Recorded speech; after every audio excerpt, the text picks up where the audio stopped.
Okay, so right here is where the rear suspension bolts on. This is one of the two pieces replacing this side and that piece over there, among other stuff. There's a crack in the bridge that goes over. But anyway, we're focusing on getting the trailing arm off. And this side, I mean, it wasn't easy, but it came out, right? The bolts are loose. You can see it kind of wiggling there. This side not moving, and the reason that it's not moving is because somebody has taken this plate and welded it to here and also welded it to the brackets. So there is effectively absolutely no way to remove the trailing arm without cutting that off first. So that's fun. And you can tell, by the way, they did the same thing on this side. You can see the plate there. They used, apparently, I'm guessing, a MIG welder and did not do a terrific job. Even when they kind of welded the back together, you get this lovely weld right there. Fantastic. I'm guessing they did it with the body in place, because if they had taken the body off, they probably would have seen this bad boy instead of just kind of welding best they could from underneath. But it's okay. I mean, you know what? I'm happy the TR6 is on the road, but this is something that needs to be made safe. Maybe you can't see it, but with the limited light, there's a hole. It's pretty bad. This is basically held on just by some reinforcement plates and then stuff like this. And it's starting to make clunking noises in this car, which is why the body came off. So anyway, let's get to work.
just like that, the frame is stripped. So now, next order of business, if you're doing this at home on your own projects, it's a really good idea. Take off all the brake lines. If you're doing a full restoration, you're going to want to replace those anyway.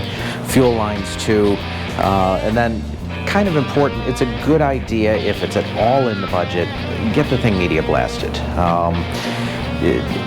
Even though we know there's rust repairs there and on that side, and there's a 4-inch crack along the bridge on the back, there's some things that need to get done.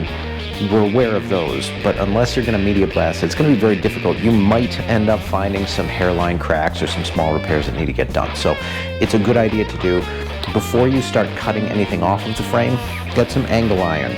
And you want to use that to support the frame, so that if you're starting to remove pieces, you don't suddenly get parts that are bending or changing their distances.